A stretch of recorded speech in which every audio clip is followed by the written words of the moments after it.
tahapan paling penting ketika orang hendak sholat. Jadi kolbunya harus menghadap kepada sang pemilik kolbu. Siapa yang memiliki kolbu? Allah. Supaya kolbunya nggak lari kemana-mana. Ya, kenapa kolbu itu bergerak, liar? Karena dia tidak mendekat kepada yang menggerakkan. Ini ma'rifat qalbiyah. Dan kolbu itu hanya dicipta untuk nama Allah. Mau ngaji apa, Pak? Mulai dari pertanyaan atau saya mulai duluan? Nah, saya duluan. Menjaga hati dengan ma'rifatullah katanya. Berat sekali. Hati dan ma'rifatullah. Baiklah, ya. Mari kita mulai kajian dengan baca surah Al-Fatihah.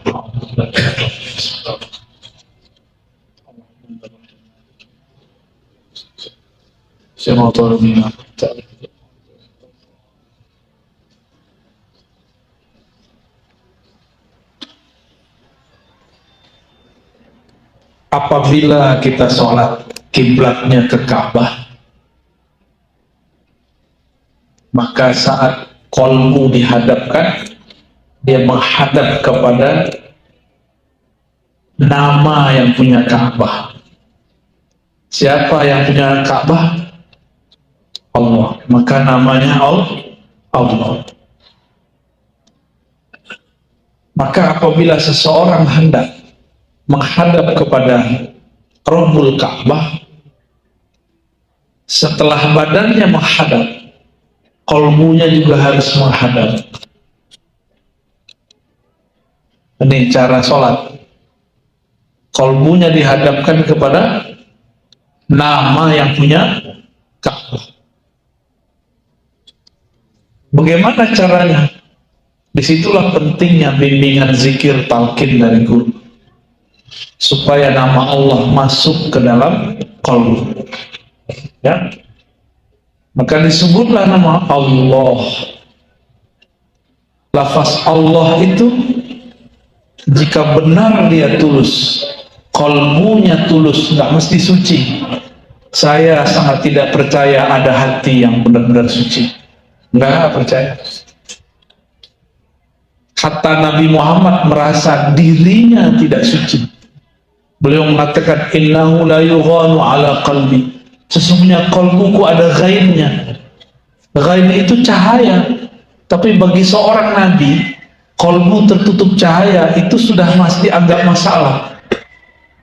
Sedangkan kolbu kita ditutupi oleh kegelapan, lebih masalah lagi. Lebih masalah lagi. Nah, ini tahapan paling penting ketika orang hendak sholat. Jadi kolbunya harus menghadap kepada sang pemilik kolbu. Siapa yang memiliki kolbu? Allah. Supaya kolbunya nggak lari kemana-mana. Ya. Kenapa kolbu itu bergerak, liar? Karena dia tidak mendekat kepada yang menggerakkan. Yang menggerakkan kolbu Allah. Semakin orang mendekat kepada Allah, semakin kolbunya tenang. Menjauh semakin begini. Ini rumusnya. Jadi kenapa kolbu kita berubah-ubah? Karena kita menjauh dari yang membolak-balik kolbu. Tapi pernahkah Allah yang membolak-balik kolbu jauh? Allah tidak pernah jauh. Kita yang merasa jauh. Kita yang merasa iman naik dan turun. Allah dengan naiknya iman kita tidak bertambah mulia. Dengan turunnya iman Allah pun tidak hina. Jadi nggak ada urusan Allah sama iman kita naik atau iman kita turun. Ini ma'rifat qalbiyah. Dan kolbu itu hanya dicipta untuk nama Allah. Titik. Coba diulangi. Kolbu hanya dicipta untuk nama Allah. Titik. Dah. Isilah dengan cincin, nggak suka dia. Isilah dengan perempuan, dengan laki-laki, nggak masuk. Gelisah. Maka kalau seorang suami memasukkan nama istri ke kolbunya, dia akan gelisah, dia akan cemburu buta. Nanti dia tiba-tiba sewot, tiba-tiba dia marah sama istrinya. Sama istri kalau memasukkan nama suami ke dalam kolbunya, dia telah menyekutukan Allah. Maka dia tidak relakan ketentuan Allah pada suaminya. Ini bahaya. Itu bahaya. Maka merdekakanlah kolbumu dari selain nama Allah. Serahkan orang yang engkau cintai kepada Allah. Baru wa ma lillahi baqiyah. Jika engkau mencintainya karena Allah, maka Allah akan kekalkan ia. Kekal bersama Allah, nggak ada lagi. Nggak ada cinta abadi kalau nggak dengan Allah. Maka saya nggak percaya cinta abadi, cinta sejati itu nggak ada kecuali disejatikan dengan Allah. Allah lah yang maha sejati. Sejati itu bahasa Arabnya hak. Maka terjemahan al-haq yang maha sejati. Hanya dia yang maha sejati. Hanya dia yang berhak bertahta di dalam hati. Guru pun tidak boleh nyantol di dalam kolbu. Guru hanyalah pintu ke dalam hati. Maka jangan masukkan nama guru ke dalam hati. Nanti gurunya dijemput Allah, stres. Banyaklah murid-murid salik-salik, stres gurunya mati. Karena kolbunya dipenuhi nama gurunya. Kolbu ada qalibu. Qalib, luarnya kolbu, itu boleh diisi nama guru. Hanya jadi pintu. Maka kita bertawassul dengan menyebut guru. Ya Allah, kirimkan Fatihah kepada guru tercinta. Jangan masukkan ke dalam hati. Murid-murid kalau terlalu memasukkan gurunya ke dalam hati, nanti dia akan mengatur gurunya. Nanti bagi dia, guru itu harus versi dia. Nanti kalau dia belajar fikih, di fikih itu yang dia ambil fikih saklek, haram merokok. Nanti kelihatan gurunya ngerokok, dia bilang, masa guruku ngerokok? Batal jadi guru. Emang dia boleh ngatur guru? Hah? Itu kalau udah masuk ke hati. Jangan masuk ke hati. Nanti kita cukup suka ngatur-ngatur dia. Nanti kita menjadi musuhnya. Kita akan suul adab kepadanya. Guru, masa begitu? Tuh soal adab. Nanti gurunya masih monogami. Kalau gurunya poligami, ngomong lagi, guru saya pengumbar syahwat. Nah, kalau begitu Rasulullah pengumbar syahwat dong. Tidak ada urusannya orang nikah dan tidak menikah dengan dia umbar syahwat. Banyak orang gak menikah mengumbar syahwat. Banyak. Jangan cuma karena guru kita menikah lagi, kita kemudian meninggalkan guru. Berarti nama guru di hati. Cukup di pintu hati, jangan dimasukkan. Ya, inilah orang gagal berguru. Ya, dia gagal berguru, apalagi ibu-ibu nih, hati-hati. Jangan pernah masukkan nama guru ke hati, cukup di pintu hati. Maka ketika sang pintu berubah-ubah, ketika ditutup, dibuka, nggak ada masalah. Catnya diganti, nggak ada masalah. Ya, supaya kita tulusnya hanya kepada Allah. Tadi rumusnya apa? Kaidahnya apa? Hati hanya dicipta untuk nama Allah.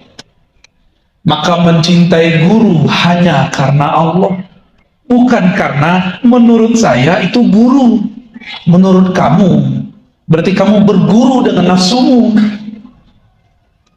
Buya, Ustadz, Kiai, Guru, pemahaman guru sama dengan pemahaman saya. Emang kalau nggak sama kamu berhenti berguru? Sudah pergi sana. Ya. Apa kita mengatur guru? Emang kalau guru nggak sesuai paham kita, kita tinggalkan. Berarti kita suul adab mengatur-ngatur guru. Inilah yang terjadi pada murid-murid kazib. Ada dua jenis murid. Murid yang hatinya kazib, hatinya bohong. Guru menghantarkan dia kepada Allah, dia malah berhenti pada gurunya. Diatur-atur gurunya. Disitulah beberapa guru yang berhati belum kamil mukamil, lemah. Akhirnya ceramah ikut selera jamaah. Terjadi perubahannya, terjadi. Akhirnya mursyid ikut selera orang-orang yang nguntit kepadanya. Akhirnya guru tidak punya pendirian, yang penting jamaah senang. Itu sama dengan orang dagang bisnis, yang penting konsumen enak, tenang. Yang penting tetap diundang. Yang penting ilmunya dibeli terus. Nauzubillah min dzalik. Ya. Wa ma lillahi baqiya. Yang karena Allah pasti kekal. Bapak sayang sama istrinya? Karena dia cantik atau karena melihat ada keindahan Allah pada dirinya? Nah, kayaknya pertanyaan ini baru sadar hari ini. Kalau karena dia cantik, mata kita bisa ngeliat yang lebih cantik. Ini bukan berarti apa-apa ya. Gimana Pak?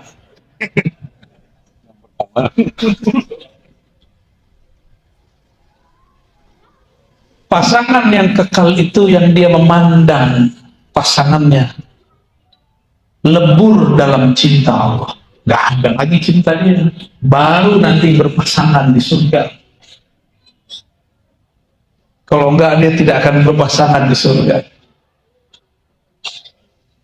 Mau sampai masuk surga, maka lepaskan namanya dari kolbu, masukkan nama Allah, baru sertakan nama dia di luar kolbu. Ya. Jadi kolbu hanya dicipta untuk nama Allah. Kolbu kita sudah tergadai lama. Makanya baru saja takbir, pikiran sudah kemana-mana. Baru saja baca zikir, pikiran tidak bisa konsentrasi. Karena kolbu sudah tergadai dengan dunia. Benarlah kata Rasulullah, sungguh lelah hamba-hamba dunia. Sungguh tersiksa hamba-hamba duit. Apalagi hamba-hamba popularitas. Capeknya bukan main. Tapi beruntunglah hamba Allah, karena dia merdeka. Itulah hamba Allah yang di kolbunya hanya ada Allah. Itulah syair yang dulu orang baca, ma fi qalbi ghairullah. Tidak ada di kolbu kecuali Allah. Itu benar-benar. Kamu mulai siang ini, mulai duha ini, mulailah berlatih. Sebutlah nama Allah di kolbu. Kolbu saya keras, gak apa-apa. Nama Allah itu lebih keras. Tapi satu yang keras, jangan dilawan keras, lawan dengan kelembutan. Tapi rutin. Betapa Allah menciptakan ayat-ayatnya. Ayat-ayat yang tercipta, ada ayat-ayat yang dikalamkan. Ayat yang dikalamkan tidak dicipta. Ayat yang terlihat itu ayat yang dicipta. Ketika kita melihat batu yang keras, setiap hari kena tetes, berlubang, maka ukirlah nama Allah di dalam kolbu. Itulah makna daripada surat Al-Muzammil. Wazkurisma rabbika wa tabattal ilaihi tabtila. Sebutlah nama Allah, Rabbmu, penciptamu, watabattal, rajin-rajin itu namanya. Sungguh-sungguh, jangan hari ini zikir, besok tidak zikir. Setiap hari sampai namanya terukir di dalam kolbu. Jika namanya terukir, memancarlah cahaya. Beberapa orang melihat namanya, itu biasa, jangan merasa spesial. Kita tidak menyembah huruf, kita tidak menyembah nama. Yang kita sembah yang punya nama. Ini pun harus diingatkan. Banyak orang yang menyembah nama, yang menyembah huruf, maka dia bayangkan ada lafaz alif lam lam ha yang dia sembah. Ini juga tidak tepat. Yang kita sembah yang punya nama. Jadi mulai sebut nama Allah di qalbu. Ya, wazkur isma rabbik. Dalam Al-Quran dikatakan wazkur rabbaka fi nafsi. Surah Al-A'raf. Sebutlah Rabbmu di dalam nafsmu. Ini level bawah. Yang tadi level tinggi, langsung di kolbu. Sekarang nafs. Nafs ini dibagi. Nafs hakiki, kolbu dan ruh. Nafs yang tidak hakiki, badan dan jiwa. Orang mati berpulang badannya, tersiksa jiwanya. Tapi jika di kolbunya ada nama Allah, maka dia sungguh bahagia. Dia akan dipulangkan kepada yang punya nama, Allah Subhanahu wa ta'ala. Mulai ya, dimulai. Apa kata baginda Rasul sallallahu alaihi wasallam? Innallaha harrama 'alan nar. Sesungguhnya Allah mengharamkan terhadap api neraka. Hadis Imam Bukhari. Kepada siapa diharamkan? Man qala la ilaha illallah. Kepada orang yang dia membaca la ilaha illallah, bukan dari lisannya, tapi min qalbihi, dari kolbunya, atau min nafsihi, atau dari jiwanya. Yang sudah ikut talqin waktu di Iram, nah, amalkan. Yang belum, cari guru sendiri lagi ya. Karena saya mentalkin itu nunggu isyarat juga. Kalau orangnya sudah nol semua, tiba-tiba kita bisa mentalkin. Tapi kalau masih mencoba-coba, mendengar-dengar, kolbu, kenal kolbu. Nggak bisa dipaksa, Pak. Walaupun Bapak siap, di belakang Bapak belum siap.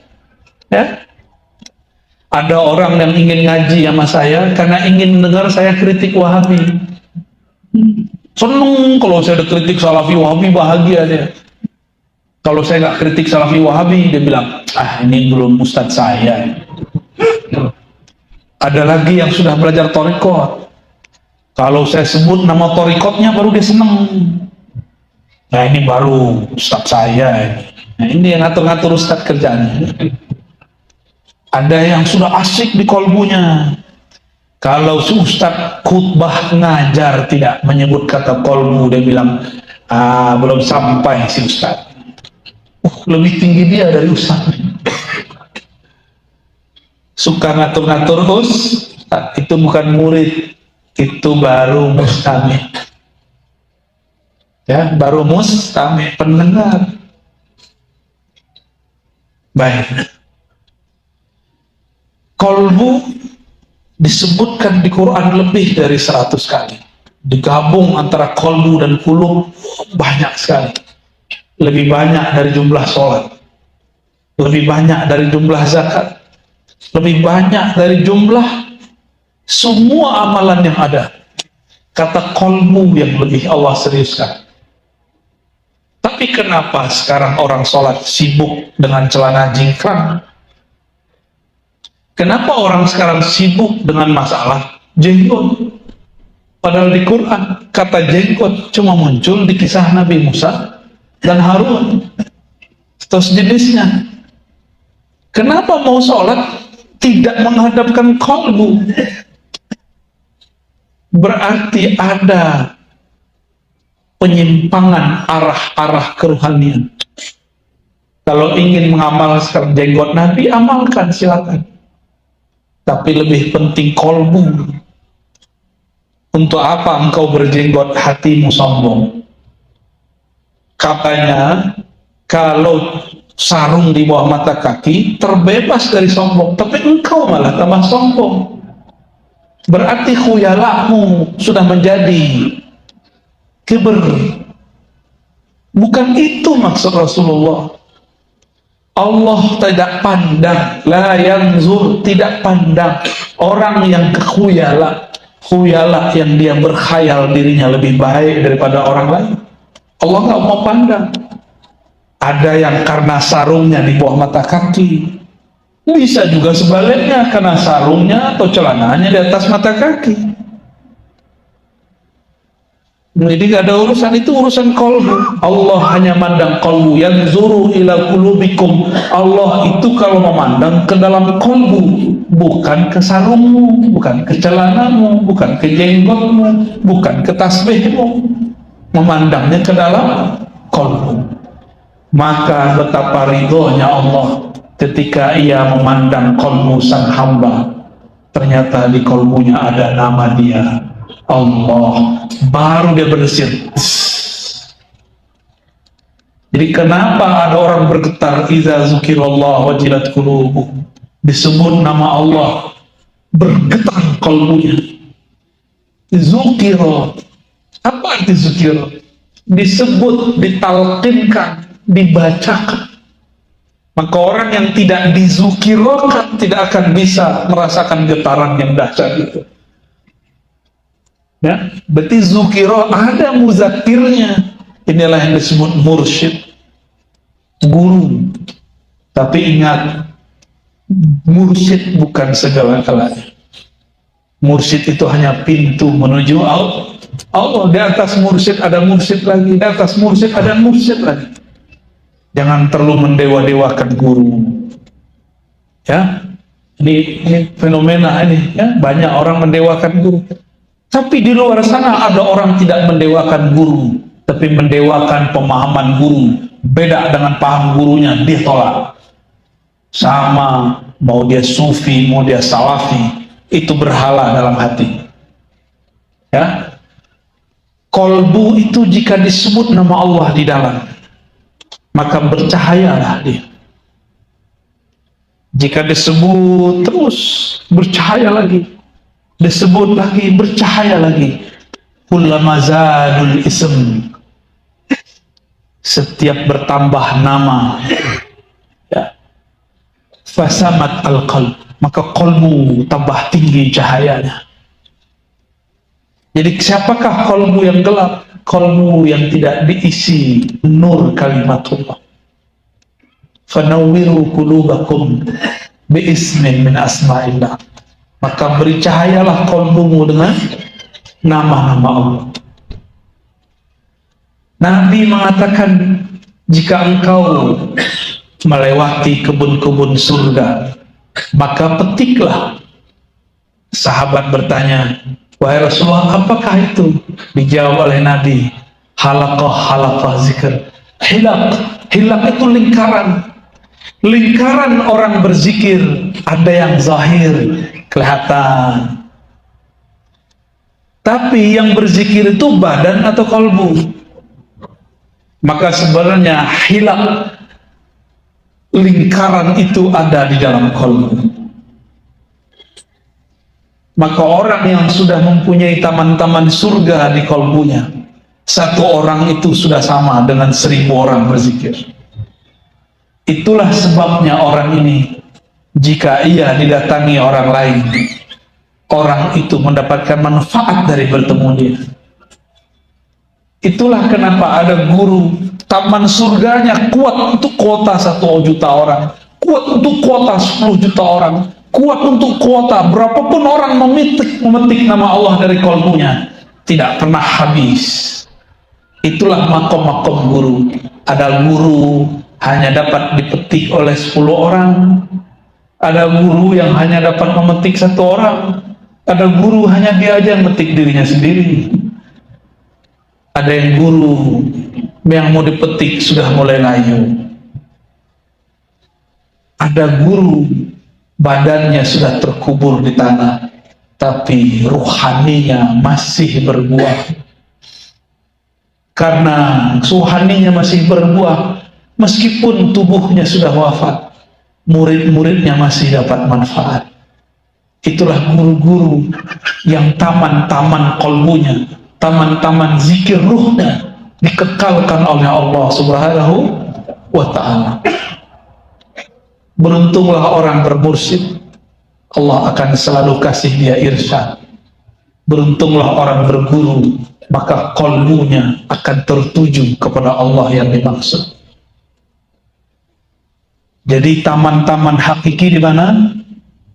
Di kolbu. Karena kita belum jadi taman, marilah kita memetiknya. Memetiknya dari kolbu para guru. Ada guru yang dipetik buahnya sebelum buahnya matang. Sekali dipetik, murid-muridnya bilang nggak enak, maka muridnya nggak datang lagi. Tapi iklan dan promonya tinggi, tetap saja ada yang datang. Ketika ditanya kenapa pahit Tuan Guru, oh ini jamu. Sebenarnya memang dianya pahit. Paham ilustrasinya?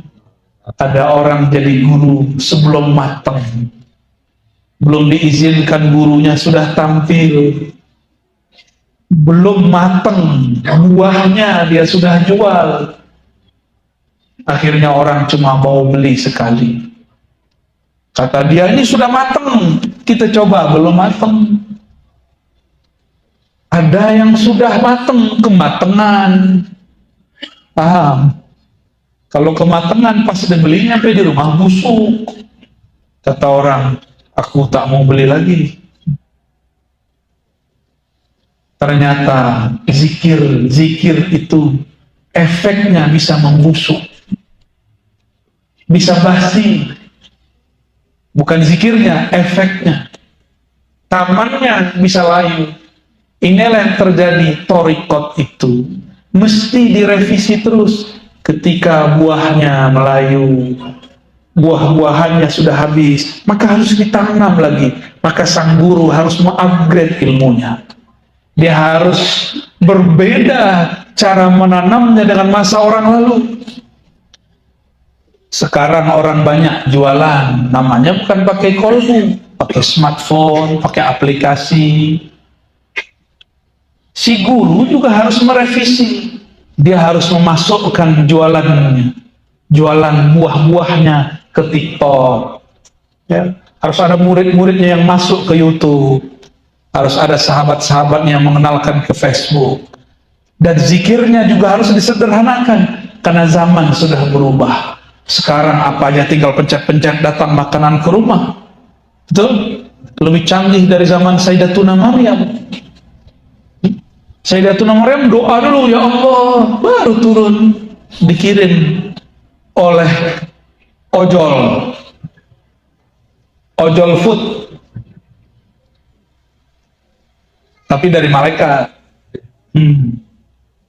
Kalau sekarang nggak perlu pakai malaikat, ketinggian, pencet-pencet, datang makanan banyak. Mau beli apa aja bisa, beli mobil aja bisa online, beli rumah pun bisa online. Sudah nikah online. Gawat. Ada murid online sekarang. Boleh. Harus diterima. Maka saya membolehkan orang ngaji online. Yang penting dia ikut akun yang sahih. Ya. Akun kami dikelola oleh Sidi Musa dan kawan-kawan, tidak berbayar.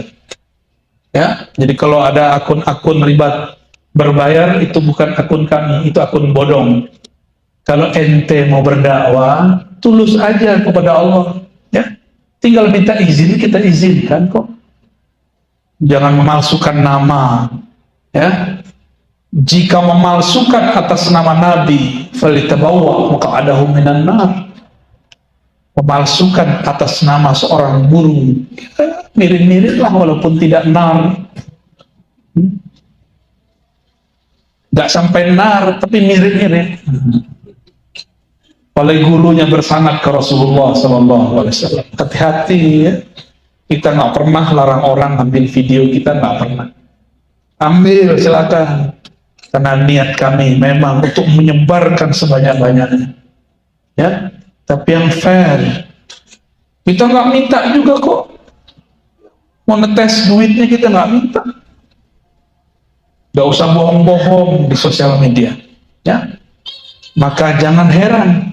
Nanti juga di dalam dunia thariqah, dalam dunia tasawuf juga begitu. Dalam dunia kolbu ada mursyid-mursyid bodong, seperti akun-akun bodong sama. Hati, masuk ke mimpi, masuk ke sosial media, sama. Jadi kolbu ini suara apa itu? Kolbu orang istighfar ya.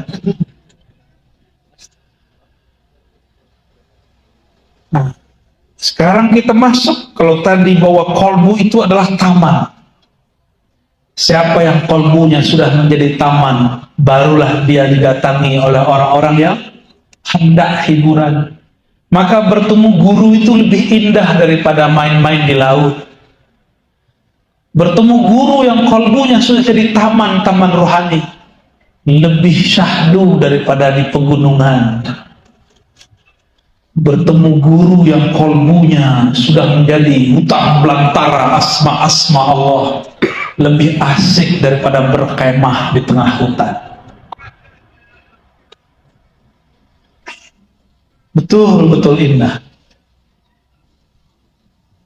Tapi jangan terjebak pada guru. Pujilah zat yang memuliakan guru. Jika Allah izin, maka nama masuk ke dalam qalb. Nama masuk ke dalam qalb. Ciri-ciri Allah membantu seorang hamba, maka Allah membantunya membaca namanya. Yang mana namanya jika disebut, itu langit bisa pecah. Planet-planet itu berbenturan. Gunung-gunung bisa hancur, bumi pun bergetar. Tapi Allah izinkan masuk ke dalam qalb. Berarti qalbu manusia lebih kuat daripada langit dan bumi. Inilah rahasia kenapa Rasulullah bisa kuat naik ke aras. Itu rahasianya. Karena qalbu beliau lebih kuat daripada qalbu Sayyidina Jibril. Ya, itu rahasia. Ketika beliau diusir, dicaci maki, beliau tidak balas mencaci maki. Jibril sudah marah. Ternyata Jibril itu gak penyabar juga, Pak. Ini rahasia kita ya. Maaf, kata Jibril. Pantas yang menjadi Rasul itu Nabi Muhammad SAW yang punya sifat sidq. Malaikat Jibril dapat satu sifat itu, sidqun. Tapi malaikat Jibril tidak dapat sifat yang lain. Ya. Jadi Sayyidina Jibril dapat sifat sidqun, tapi tidak dapat sifat yang lain. Karena Sayyidina Jibril di saat Al-Azazil, malaikat yang kemudian dipecat, banyak berzikir tapi tidak mau mengenal nama yang digandengkan dalam zikir. Di saat itulah Sayyidina Jibril menyebut nama Muhammad. Maka dia membenarkan Nabi Muhammad walaupun dia belum melihat nurnya, tapi dia berselawat kepadanya sallallahu alaihi Muhammad. Ribuan tahun Sayyidina Jibril berselawat, baru dia melihat nur Muhammad sallallahu alaihi wasallam. Maka dia menunggu bertahun-tahun, ribuan tahun, kapan lahirnya sang cahaya ini. Di saat dia lahir, baru hamil nih, Allah kabari, Jibril, tuh Aminah namanya, dia sedang mengandung cahaya yang engkau salawati. Maka setiap malam malaikat Jibril turun melihat Aminah. nungguin apa gerakan yang ada dalam perut Aminah. Sesekali diizinkan Allah mengabarkan, wahai Aminah, jika itu anak lahir, namakan Muhammad. Itu Jibril nungguin. Coba pernah mimpi ketemu Jibril nggak Pak? Enggak, belum ya. Tapi ada orang nggak ketemu Jibril mengatakan Aminah musyrik. Ya, dia nggak musyrik, yang ngomong ini nggak musyrik, tapi ketemu Jibril belum pernah. Paham? Maksud saya apa? Kira-kira kalau ada kiai sekarang mengatakan saya bertemu Jibril, itu wali bukan? Wali bukan? Hah? Mungkin nggak Pak? Mungkin. Jibril kan masih turun, tapi nggak wahyu. Kan tidak ada dalil yang mengatakan Jibril nggak turun lagi. Jibril tidak bawa wahyu, baru benar. Tapi kalau turunnya, jika ia turun kepada Sayyidatuna Aminah, Sayyidatuna Aminah dapat melihat Jibril, kira-kira Aminah siapa? Wali. Wali nggak? Atau wali nggak? Hah? Bisa ngeliat Jibril nggak? Wali murid. Nah, itu benar itu. Sayyidina Ibnu Abbas bukan mimpi, ro'a, melihat Jibril 2 kali. Makanya ilmunya Sayyidina Jibril ada pada Ibnu Abbas. Jibril itu kalau mau khatam Quran cukup 1 nafas. 1 nafas Jibril. Kita 1 nafas Fatihah aja dibid'ahkan kawan. Dia nggak tahu kalau dalam hadis musalsal ada namanya musalsal Fatihah 1 nafas. Ada musalsal Fatihah 1 nafas. Kata kawan dia nggak ngerti, ngapain itu bid'ah. Jadi bid'ah versi dia kalau dia nggak ngerti. Tuh suka-suka makan bid'ahnya ya. Guru saya Syekh Hasan itu saking marahnya, keselnya di bid'ah-bid'ahin nama anak muda. Kata beliau, kau nih kalau kentut kayak bunyinya bid'ah. Sampai begitu beliau marah. Tapi marahnya sambil canda. Ya. Gimana? Ada yang ketemu malaikat Jibril? Kalaupun ada, saya belum tentu percaya. Siapa tahu yang jin ngaku menjadi Jibril ya kan? Iya. Hah? Lea Edan itu orang sosok gak pernah ngaku Jibril, dia aja yang bilang itu Jibril. Kalau dia ngaku Jibril, Jibril aslinya turun, bisa diputus kepalanya. Ngaku jadi Jibril, habis selesai. Sayyidina Jibril itu wiridnya sholawat, sallallahu alaihi, maka bernamalah sholawat Jibril. Ya, jadi Jibril itu jadi Jibril karena sholawat. Makanya beliau dapat tugas untuk membawa wahyu ke qalbu Nabi, wahyu syariat. Kalau wahyu hakikat langsung Allah turunkan ke qalbu Nabi. Wa innaka latulaqqal Qur'an min ladun hakimin alim, langsung ke qalbu Nabi. Tapi untuk hukum-hukum lewat Sayyidina Jibril. Untuk bab rahasia itu langsung antara Allah dan Nabi. Maka hijabnya Sayyidina Jibril itu Nabi Muhammad. Bukan Nabi Muhammad terhijab oleh Jibril. Jibril yang terhijab Nabi Muhammad. Kalau Jibril menurunkan ayat, itu Jibril setelah itu dengerin penjelasan Nabi Muhammad. Baru denger ya? Selama ini antum dengarnya gimana? Jibril yang jelasin ke Nabi Muhammad. Ya salah. Itu kitabnya kurang kuning itu. Ya, kurang kuning. Kalau yang kuning asli nggak begitu. Quran turun ke kolbu Nabi Muhammad. Fuad namanya. Ala qalbika atau fuad. Tapi sudah ada Quran dalam diri Nabi. Jadi Sayyidina Jibril itu cuma mengingatkan Nabi Muhammad mengenai Quran yang ada dalam dirinya. Itulah hakikat yang dikatakan dalam hadis Nabi ketika Sayyidah Aisyah ditanya, apa akhlak Nabi sallallahu alaihi wasallam?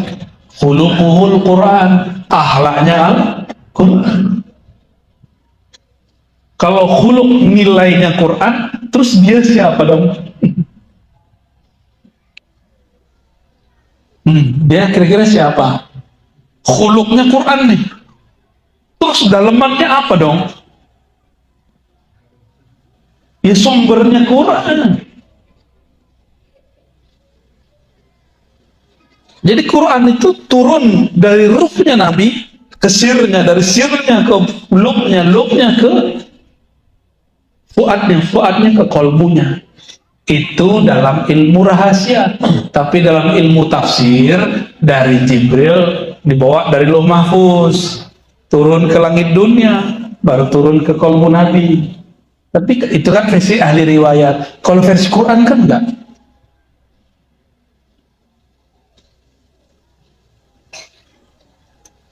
Allah menyebut Quran itu qara'a. Qara'a, jamaah artinya. Allah kumpulkan Quran itu di kolbu Nabi. Hanya kolbu Nabi lah yang bisa menampung Al-Quran. Kita ini karena bukan Nabi Muhammad, kita paling dapat beberapa nur Quran. Ada yang dapat nur Al-Fatihah, ada yang dapat nur Kulhu, ada yang dapat nur Al-Baqarah, ada yang dapat nur Al-Mulk, ada yang dapat nur Waqi'ah, ada yang dapat nur Toha. Itu Allah bagi-bagi. Setiap kekasihnya datang dengan ayat-ayat itu kepada Allah SWT. Maka setiap wali ada ayatnya. Nabi Idris saja ada ayatnya. Dan semua ayat itu ada di kolbu Nabi Muhammad SAW. Ya, makanya kita ini beberapa senang ayat tertentu, benar nggak? Kalau antum senangnya Waqiah mulu ya, supaya apa? Rezeki lancar. Hadisnya doif hadisnya. Gimana dong? Kita baca Waqiah bukan karena pengen rezeki banyak, tapi supaya diridhoi oleh yang. Kalau kolbu Nabi isinya kalam-kalam Allah. Karena isinya kalam-kalam Allah, kalam itu sifat. Lebih tinggi daripada sekedar nama. Kolbu kita cukup nama Allah, kolbu Nabi isinya kalam-kalam Allah. Maka ini jalan pintas menuju Allah. Jika ingin mendekat kepada Allah, sholawatlah kepada kolbu Rasulullah sallallahu alaihi wasallam. Sholawat kepada ruh Rasulullah. Maka ada sholawat namanya sholawat ruhiyah. Allahumma salli ala ruhi Sayyidina Muhammadin fil arwah. Ya Allah, sampaikan salam ruh kami kepada ruh baginda Rasul sallallahu alaihi wasallam. Salam kolbu kami kepada kolbu Nabi sallallahu alaihi wasallam. Salam jasad kami kepada jasad Nabi Muhammad SAW. Salam jiwa kami kepada jiwa Nabi Muhammad SAW. Salam akal kami kepada akal Nabi SAW. Biar ini dapat syafaat. Biar kalau ditanam di dalam tanah, dia tidak akan dirusak oleh ulat dan bumi. Seperti Nabi mengatakan, Innallaha harrama 'alal ardi an ta'kula ajsadal anbiya. Sesungguhnya Allah mengharamkan atas bumi untuk merusak tubuh para nabi. Kita tambahkan wa warasatuhum, dan pewaris-pewaris mereka. Gimana? Saya mau gimana jadi pewaris? Nggak pernah nyantri, nggak apa-apa. Emang sahabat Nabi nyantri? Pesantren kilat ya Pak ya? Ada lulusan pesantren kilat sini, ya, bulan puasa ya. Maka Bapak Ibu yang hadir, poin saya tadi 3 itulah. Kolbu hanya dicipta untuk nama Allah. Yang kedua, taman-taman surga hakiki adalah kolbu para wali yang berzikir kepada Allah. Dan yang ketiga, kolbunya Rasulullah adalah kalam-kalamnya Allah. Ya? Maka bersolawatlah kepada Rasulullah, engkau akan dekat kepada yang dibaliknya Rasulullah, Allah Subhanahu wa Ta'ala. Dipandang dari sisi zatnya, dia bernama Ahad. Dipandang dari hembusannya, Allah menamakannya Ahmad. Dipandang dari sisi cahayanya, bernama Nur Muhammad. Dipandang di akhir zaman, bernama Al-Mahdi. Ya. Laisa kamitslihi syai'. Allah tiada yang serupa dengannya. Itulah tajalli. Allah bertajalli kepada Ahmad, bertajalli kepada Muhammad, bertajalli ke Al-Mahdi. Apa arti tajalli? Allah menumpah ruahkan rahasianya kepada Ahmad. Yang Allah tumpahkan rahasia zat, Allah tumpah ruahkan kepada Muhammad. Itu rahasia-rahasia sifat. Allah tumpah ruahkan asma'nya juga, Allah tumpah ruahkan af'alnya juga. Dan di akhir zaman itu diwariskan semua kepada Al-Imam Al-Mahdi. Itulah maksud Nabi, dan ini penutup kajian saya. Al-Mahdi. Alif Lam itu menunjukkan kesempurnaan hidayah yang dia terima. Hidayah hanya jatuh ke dalam qalbu. Maka Al-Mahdi orang yang diberi hidayah qalbunya, bukan otaknya. Maka Al-Mahdi bergerak dengan gerakan qalbu, qalbunya bergerak dari ruhnya. Maka sang Al-Mahdi tidak bergerak karena berita, karena partai politik, karena desakan jemaah. Dan dia bergerak dengan gerakan ruh murni. Itulah yang disebut minhajun nubuwah, manhaj kenabian. Inilah yang disebut ismi, isimnya, namanya persis seperti namaku, bukan nama KTP. Nabi di zaman itu nggak ada KTP. Jadi jangan cari orang namanya Muhammad bin Abdullah, bukan. Ini nama ruhani. Nama apa? Nama ruhani. Karena beliau sayyidnya para arwah. Roh itu ada di pohon, ada di hewan, ada di benda-benda ini, dan ada di tubuh kita. Maka sang pangeran ruh Al-Mahdi bisa berdialog dengan alam semesta. Jadi dia bisa ngomong sama pohon, bisa ngomong sama kucing. Tentaranya nanti juga bisa berbicara dengan alam semesta, kecuali satu pohon namanya Gharqad. Kok bisa? Karena tentaranya adalah tentara rohani. Ruh bisa dialog dengan ruh, kolbu bisa memandang kolbu, akal bisa mengkritisi akal, fisik bisa bersentuhan fisik. Ya, inilah oleh-oleh pada siang hari ini. Maka kalau sholawat, saya sudah ijazahkan sholawat ahadiyah, itu sudah gabungan sholawat. Allahumma ya ahad salli ala Ahmad. Wahai yang zatnya ahad, hembuskanlah rahmatmu kepada Ahmad. Allahumma ya ahad salli ala Muhammad. Pancarkan cahayamu wahai yang ahad kepada sang Nur Muhammad. Ya Allah ya ahad salli ala al-Mahdi khalifatika. Ya Allah ya ahad. Maka ya Allah, pemilik semua rahasia, tumpahkanlah kasih sayangmu kepada Al-Mahdi, imam yang kami tunggu-tunggu. Insya Allah jika umur panjang kita bersama beliau.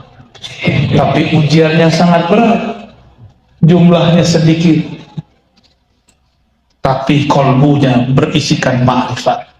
Maka jangan tertipu penampilan fisik, mulailah memandang dengan kolbu dan sir.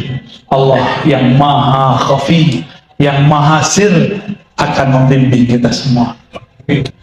untuk ulama-ulama kita, guru-guru kita, untuk orang yang mengurusi negeri ini, baik umaroknya, baik ulamanya, baik petani-petaninya, baik pedagang-pedagangnya yang tulus untuk Allah, terutama yang hadir siang ini.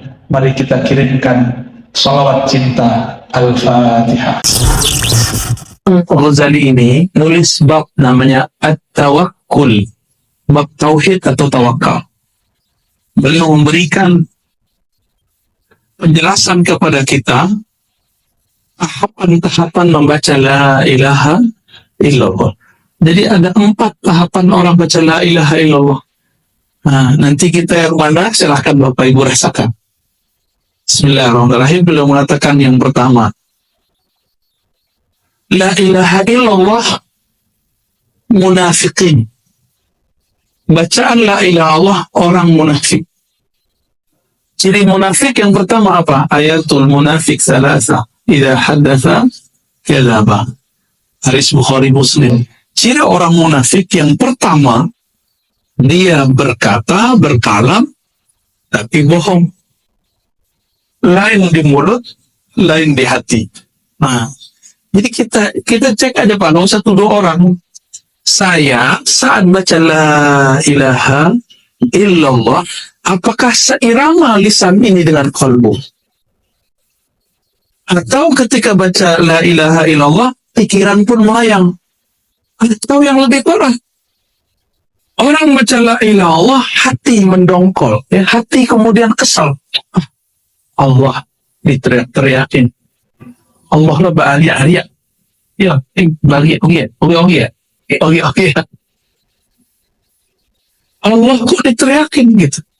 Akhirnya orang baca Allah, dia kesal. Itu lebih munafik dari munafik itu. Gawat. Kalau nggak suka zikir keras, nggak usah komentar. Cukup katakan, saya suka zikir lembut. Tapi nggak suka dengan zikir keras. Yang mirip-mirip dendeng batoko, jadi dendeng balado. Jadi ciri-ciri munafik pada diri kita, baca la ilaha illallah dengan lisan, tapi tidak ada koneksi dalam diri. Nggak ada kenikmatan dalam membacanya. Nah, tapi kabar gembiranya ada level 2. Lidah membaca, pikiran sadar. La ilaha illallah. Ada kesadaran. Bisa jadi sadarnya, ya Allah, kok saya baca la ilaha kok nggak ada nikmatnya. Itu udah sadar banget juga. La ilaha illallah, orang kok nikmat itu, kok kami nggak tahu rasanya ya Allah. Apa rahasia la ilaha? Ada kesadaran itu sudah masuk level 2, mukmin. Jadi level kedua baca la ilaha illallah, level mukminun, level orang yang beriman. Dia mengatakan la ilaha illallah, qalbunya belum menikmati, tapi pikirannya sadar.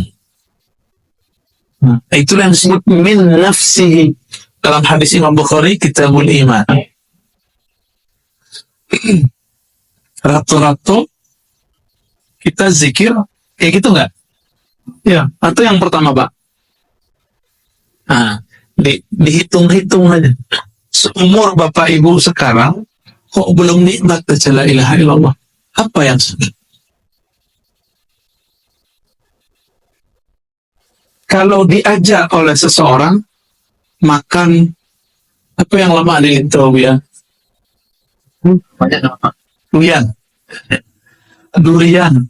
Bisa setengah jam nggak makan durian sambil ngobrol? Tahu-tahu habisnya nak. Maka orang siko bakat tuh.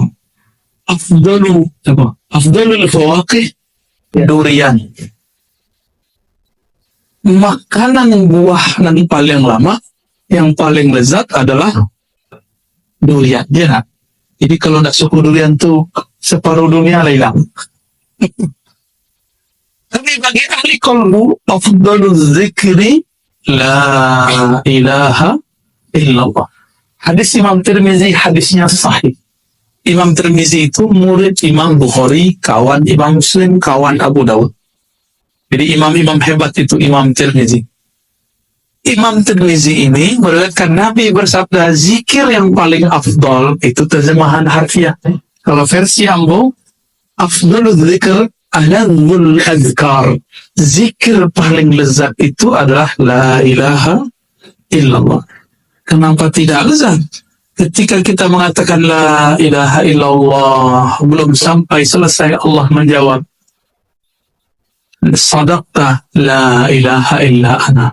Engkau benar, tiada yang berhak disembah kecuali aku. Minimal level 2 lah, ya Bapak Ibu ya. Tapi mau sampai mati begitu. Ya, mau sampai mati begitu. Mau sampai mati, makanan yang dimakan tidak nikmat. Mau.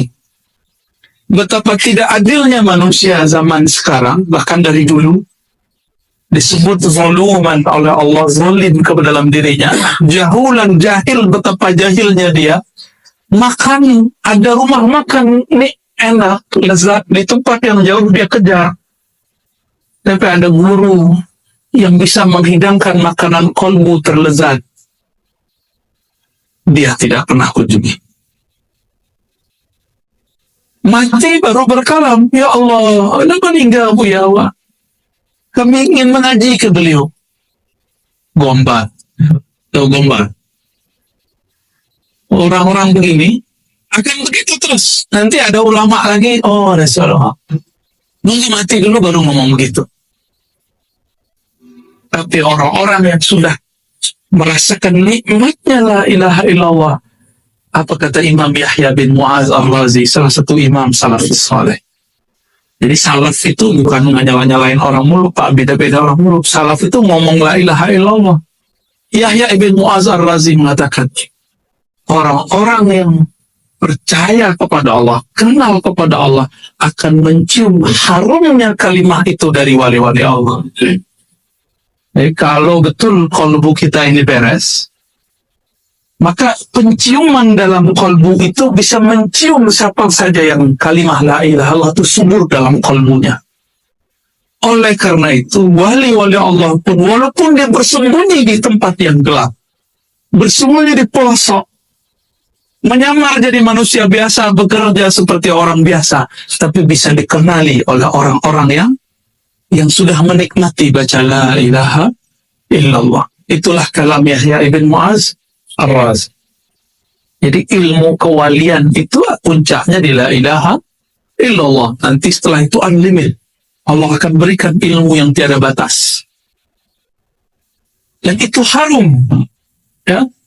Yashummuhu ahluhu. Orang yang ahli dalam zikir itu akan mampu menciumnya. Dia akan mengejarnya sampai ketemu. Maka dulu salah satu kemuliaan orang-orang Lintau, ada ayahanda beliau, Abu Ya Syekh Haji Bashir An-Naqsyabandi. Beliau buka dulu tempat i'tikaf khalwat suluk, kan? Itu suluk mungkin sudah, antum lah yang hidup pintar, ya. Ya mungkin sudah stagnan karena beliau wafat. Semoga nanti anak dan murid-muridnya melanjutkannya, supaya kehariman itu dicium kembali oleh orang-orang yang mengerti la ilaha illallah.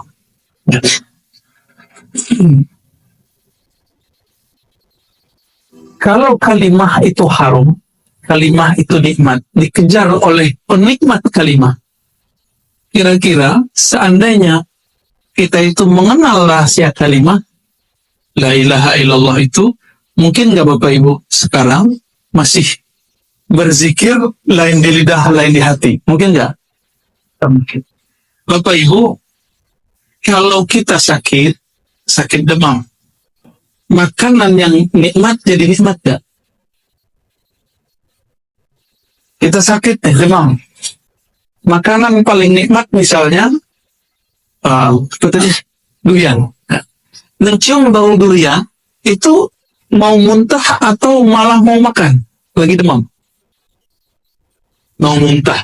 Maka orang-orang yang di kolbunya ada penyakit, fi qulubihim maradun, di dalam kolbunya ada penyakit, ketika mencium harumnya la ilaha illallah, dia kabur dan mengatakan sok suci. Ahlul bid'ah jahil, syukur-syukur nggak finar kan, masuk neraka. Zindiq, waduh, masya Allah. Dulu ada Imam Muhammad Bahauddin Shah Naqsyaband. Kami pernah berziarah ke Uzbekistan, kota Bukhara, kotanya Imam Bukhari. Kami berziarah ke Imam Bukhari di kota Samarkand. Beliau Bukhara, tapi wafatnya di Samarkand. Sedangkan Imam Muhammad Bahauddin Shah Naqsyaband, beliau ini di kota Bukhara. Yang berziarah. Di saat berziarah itu, kami membaca satu kisah beliau. Ditulis oleh Syekh Muhammad Amin Al-Qurdi. Ya. Antum pernah ziarah ya? Syekh Muhammad Amin Al-Qurdi di Mesir? Tanwirul Qulub? Belum pernah ya? Pernah. Ibn Athaillah. Jauh-jauh ke Mesir nggak ziarah ke Muhammad Amin Al-Qurdi? Ketemu? Kata Hijazi, Syekhul Lughawi ya.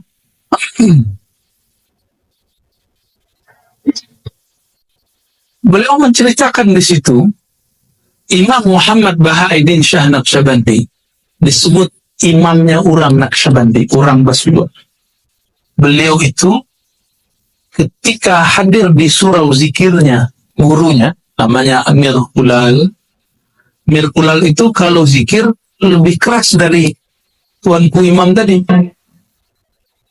Cuma la ilaha illallah gitu aja katanya. Kalau Amir Kulal la ilaha illallah, la ilaha, kayak meromperang Pak. Nah saat itu sering terjadi perang mendadak. Maka murid-murid yang sudah masuk kalimat la ilallah dalam dirinya, itu nggak ada rasa takut kepada apapun kecuali Allah Subhanahu wa Ta'ala. Tapi Imam Bukhari, dia sedang menikmati satu ayat, wazkur rabbaka fi nafsi tadarruan wa khufyatan dunal jahri minal qaul. Itu ayatnya, Bro. Sebutlah nama Rabbmu, nama Allah di dalam qalbumu. Siapa nama Allah? Ya Allah itu. Sebut dalam qalbumu, dalam jiwamu, dalam dirimu. Dengan penuh kerendahan hati dan khafi. Tidak lagi dijaharkan dengan lisan. Beliau sedang asik dengan ayat itu. Maka kalau dengar orang zikir la ilaha illallah keras-keras, beliau tidak ingkar, tapi beliau kemudian mencari tempat sendiri di luar masjid. Akhirnya murid-murid, asisten-asisten khalifah Mir Kulal mulai curiga kepada beliau. Jangan-jangan ini orang-orang, kalau sekarang apa ya? Apa sebutannya, Ustaz? Oh, enggak sunnah itu. Dilaporkanlah bahwa Imam Muhammad Bahauddin masih muda kepada gurunya oleh murid-murid tua. Tuan Guru Mir Kulal ada murid kurang ajar. Namanya Bahauddin. Tuan Guru Imam berzikir, beliau kabur. Mir Kulal kira-kira marah, malah senyum. Kalian nggak tahu siapa Muhammad Bahauddin Shah Naqsyaband. Beliau itu sedang asik dengan ayat wazkur rabbaka fi nafsik, sebut nama Allah dalam dirimu, tidak lagi dijaharkan dengan kalam. Bingung murid-muridnya. Harapan si murid Muhammad Bahauddin Shah Naqsyabandi di sidang. Tapi bukan di sidang, Pak, malah dipuji. Bahkan Mir Kulal mengatakan nanti yang melanjutkan itu dia. Dan betul lah. Sangat zikir qalbu, zikir khafi, zikir dari dalam diri, dipejamkan mata, dikunci lidah, mata menunduk, kepala menunduk. Itu kemudian disebut dengan Thariqah Naqsyabandiyah sampai ke negeri Lintau, sampai ke Batu Sangka, dan yang membawa itu Syekh Ismail Simalbuh. Ke Tanah Datar. Malam tadi kami membahas itu. Dan Syekh Abdurrahman Kumango. Bedanya orang kok zikir keras sama zikir lembut. Di Jauh, Syekh Muhammad Jamil Jauh. Kemudian Syekh Zakaria Labai, Sati masih banyak. Di sekitar Lintaunya kalau kita cek dulu banyak suruh. Itu dibawa dari sana tuh. Ya. Berkembang sampai ke India, sampai ke mana, sampai ke Mekah, Jabal Abi Qubais, dan berkembang sampai ke negeri kita. Zikirnya lembut. Makanya orang suluk itu, kalau zikir, bukan zikir ba'da sholat itu yang mereka amalkan. Itu zikir harian seperti di sini. Zikir mereka, kepala ditutup, mata dipejam, lidah dikunci, Kolbulah yang menyebut tasbih berjalan. Ya. Adapun zikir ba'da sholat la ilaha illallah itu zikir harian, bukan zikir Naqsyabandi. Ya. Oleh karena itu Bapak Ibu yang bukan Allah, kami berharap semoga ke depan tambah pede dalam berzikir. Nggak usah mikir lagi. Ya. Makom ketiga. Orang yang baca la ilaha illallah, makomnya sudah mukhlisin. Istilahnya dari hadis. Tapi Imam Ghazali menyebut dengan istilah lain. Mukhlisin yang sudah mulai melepas siapapun tempat dia bergantung kecuali Allah. Orang yang berusaha melepaskan ketergantungannya ke makhluk, ke guru, ke kawan, ke orang tua, ke tempat bekerja, ke umat, dia hanya bergantung kepada Allah Subhanahu wa ta'ala. Dan dimaknai la fa'ila illallah. Tiada yang berbuat kecuali Allah. Itulah makna yang tadi. Inilah yang lezat. Tiada yang memberi rezeki kecuali Allah. Tiada yang menghidup mematikan kecuali Allah. Ada orang tidak menginginkan anak, tapi Allah kasih anak. Ada orang menginginkan anak bertahun-tahun, Allah belum izin kasih anak. Suka-suka Allah. Ada orang ingin dapat kerjaan A, tapi dikasih pekerjaan B. Suka-suka Allah. La ilaha illallah. Dulu waktu kami masih remaja, umur 14 atau 15 tahun, 13 tahun lah ya, datang ke tuan guru kami, Syekh Hasan Basri, kawan dari Syekh Bashir, orang Lintau, beliau orang Piladang. Ya, kami suka menyebut nama beliau. Maulana Syekh Hasan Basri ini, biasanya kami ngaji hari Selasa malam. Hari Selasa malam Rabu. Pada malam itu, nggak ada yang datang kecuali saya dan ayahanda. Lalu beliau memimpin sholat. Saya azan, qomat, lalu beliau memimpin sholat di rumahnya. Di saat berzikir, la ilaha illallah, saya merasakan nikmatnya.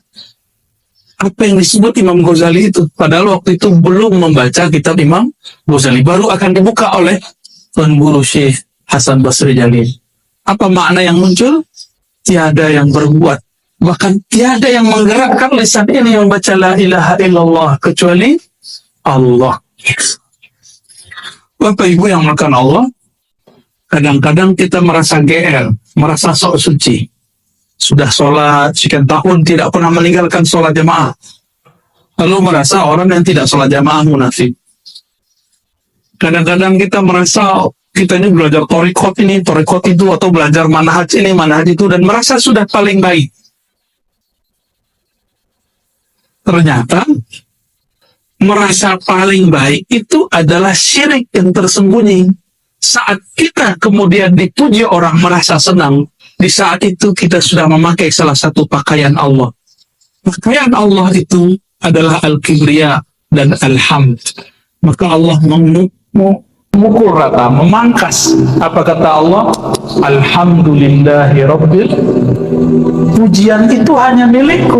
Jadi kalau ada orang muji, oh Tuhan rajin sekali sholat, oh Ibu solehah sekali, oh Tuhan alim sekali, itu pujian, pulangkan kepada Allah.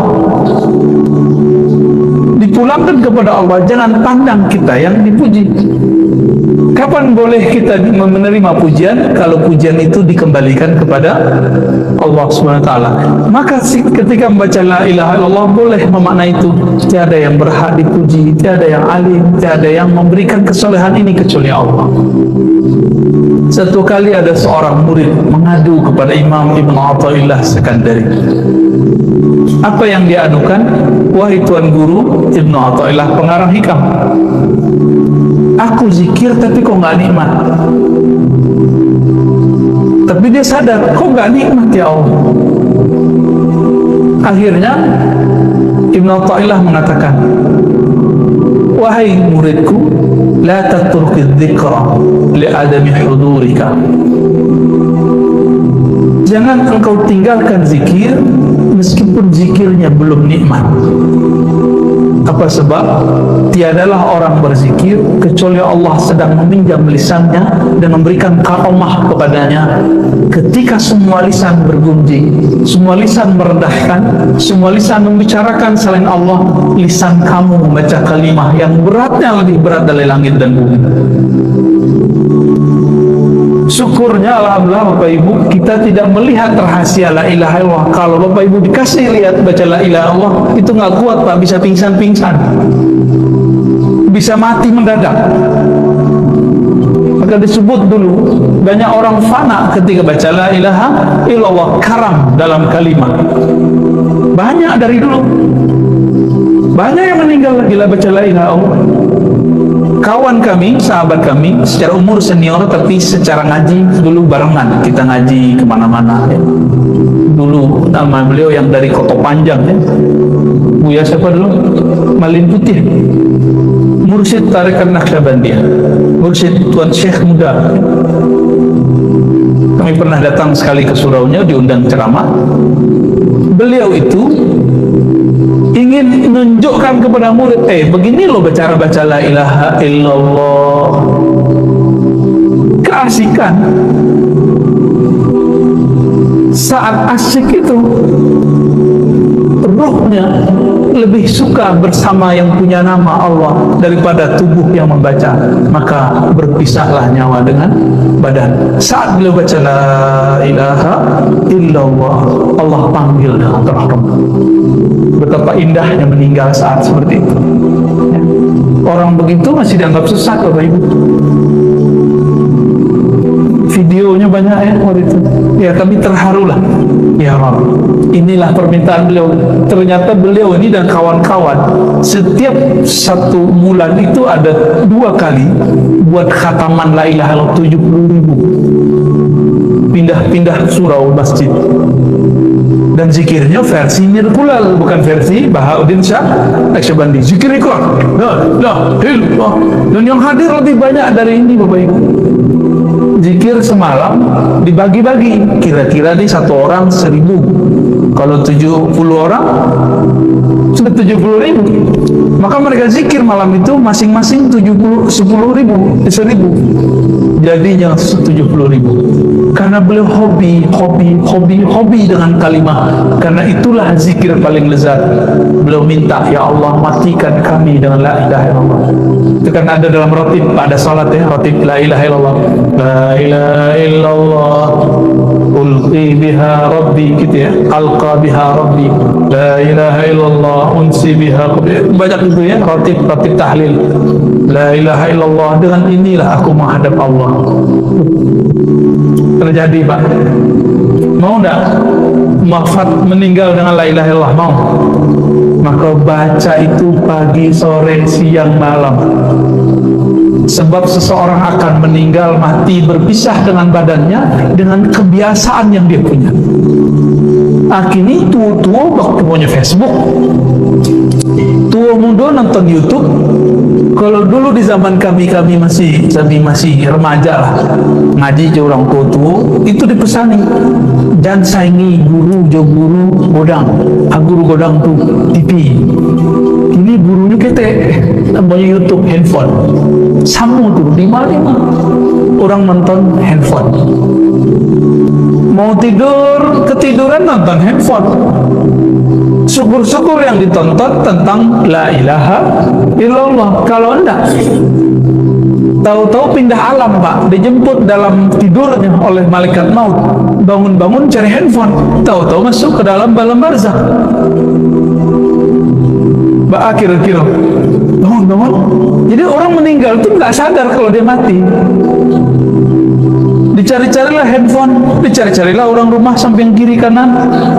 Kiranya alam lah berubah. Datanglah seseorang bertanya, "Hei, man rabbuk?" Siapa Tuhanmu? Baru kaget, barunya sadar, berteriaklah saat itu. Teriakan itu didengar oleh semua makhluk illa tsaqalain. Hadis Bukhari Muslim. Teriakan itu didengar oleh semua makhluk, ayam, anjing, pohon, cicak, rumput, air, semua mendengar teriakan itu kecuali dua makhluk yang sombong, manusia dan jin. Tak ada. Jadi pertanyaan pertama dalam kubur bukan Bapak itu setiap tahun ya haji, enggak, setiap tahun umroh, enggak ditanya. Berapa kali khatam? Enggak. Haji silakan, umroh bagus, khataman bagus. Tapi nanti bukan itu pembukaan pertanyaan, itu nanti kawan di kubur. Jadi kalau Bapak punya khataman, sholat, zikir, itu kawan di kubur. Tapi pertanyaan pertamanya bukan itu. Pertanyaan pertamanya pertanyaan keilmuan qalbu, ilmuwan rohani. Man rabbuk? Siapa yang engkau sembah? Siapa yang engkau yakini memberimu rezeki? Suami, istri, anak yang sudah sukses, tempat bekerja, negara, sawah. Enggak, ya. Siapa yang bergantung dulu kalbunya kepada selain Allah saat di dunia, ia akan kelimpungan menjawab. Jadi itu tidak bisa dihafalkan Bapak Ibu. Ini nggak udah usah kursus bahasa Arab untuk menjawab malaikat itu sudah bahasa ruhani. Sudah bahasa rohani. Rohanilah yang menjawab. Karena malaikat itu makhluk rohani, maka yang menjawab rohani. Tubuh sudah mati. Bagi kira-kira bisa menjawab Pak. Hah? Carilah guru mengaji kolbu. Oh, kecil orang zindik bid'ah, udah lupakan saja itu. Darhum fi khawdihim yal'abun. Biarkan mereka bermain-main dengan kalimat-kalimat bid'ah itu, bermain-main dengan kalimat menzindik-zindikkan. Biarin, kita nggak usah ada urusan dengan mereka. Kita nggak ada hajat untuk menolak mereka. Kita punya hajat untuk memantapkan kalimat itu di dalam diri kita. Maka Nabi SAW berkata dalam hadis Imam Ahmad, uzkurullah, berzikirlah kepada Allah, hatta yaqulul munafiqun mura'un, sampai orang munafik menilaimu riya. Hadis ini kalau versi saya hasan, tapi oleh mereka karena mereka tidak suka dengan zikir versi kita itu didoifkan. Begitulah mereka ya. Idza ajabahu sahahu wa idza ankarahu du'afahu. Kalau nyusuko je hadisnya sahih-sahihkan, kalau nyara suko je hadisnya dhaif-dhaifkan. Itulah karakter orang bil hawa. Itu sudah disebut oleh Imam Ibnu Jauzi dalam Talbis Iblis jauh-jauh hari sebelum imam-imam mereka muncul, Ibnu Taimiyah, Ibnu Qayyim muncul. Apa kata beliau?